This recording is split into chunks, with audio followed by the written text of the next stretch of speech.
घने जंगल के बीच एक चमकता हुआ जादुई बीज था। कहा जाता था कि उसमें जीवन वापस लाने की शक्ति है। जहां भी ये बीज गिरता, वहां सूखी हुई जमीन फिर से हरी भरी हो जाती थी। पूरे जंगल के प्राणी उस बीज की रक्षा करते थे। पर एक दिन भयंकर तूफान आया। हवा इतनी तेज चल रही थी कि पेड़ उखड़ते जा रहे थे। बिजली की गरज से जंगल कांप रहा था।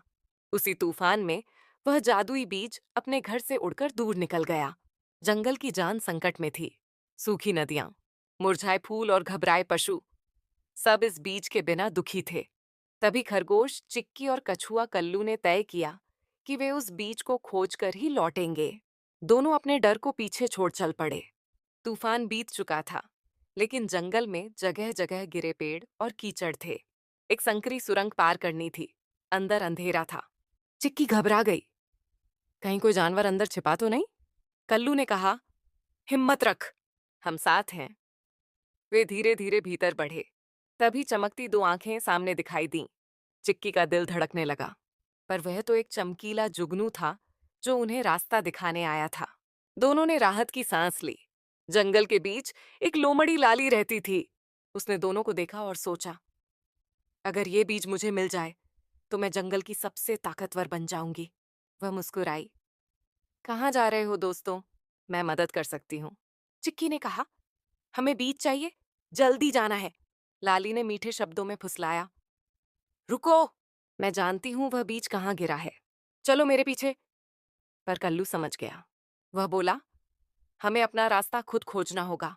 दोनों बिना उसके पीछे गए आगे बढ़ गए। बीज एक छोटे तालाब में गिरा था जो अब बारिश से भरकर नदी बन गया था।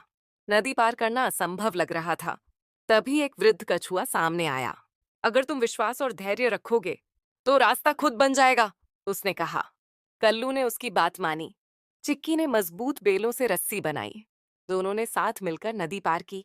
नदी पार करते ही उन्हें बीज एक चमकीली चट्टान के पास मिला, लेकिन उसके आसपास विषैले कीड़े और कांटे थे। तभी जंगल के पक्षी, बंदर और हिरन भी मदद को आ गए। सबने मिलकर कांटे हटाए। जैसे ही बीज को सुरक्षित जगह लगाया गया, धरती ने सांस ली। सूखी झाड़ियां हरी हो गईं, फूल खिल उठे और हवा में मिठास भर गई। जंगल के सभी प्राणी खुशी से झूम उठे। लाली लोमड़ी भी शर्मिंदा होकर आई और मदद करने लगी। चिक्की और कल्लू की बहादुरी की चर्चा दूर दूर तक फैल गई। सबने सीखा कि साथ रहकर, भरोसे और धैर्य से बड़ी समस्या हल हो सकती है। जादुई बीज फिर से जंगल की रक्षा कर रहा था और चिक्की व कल्लू की दोस्ती की मिसाल हर कोई देता था।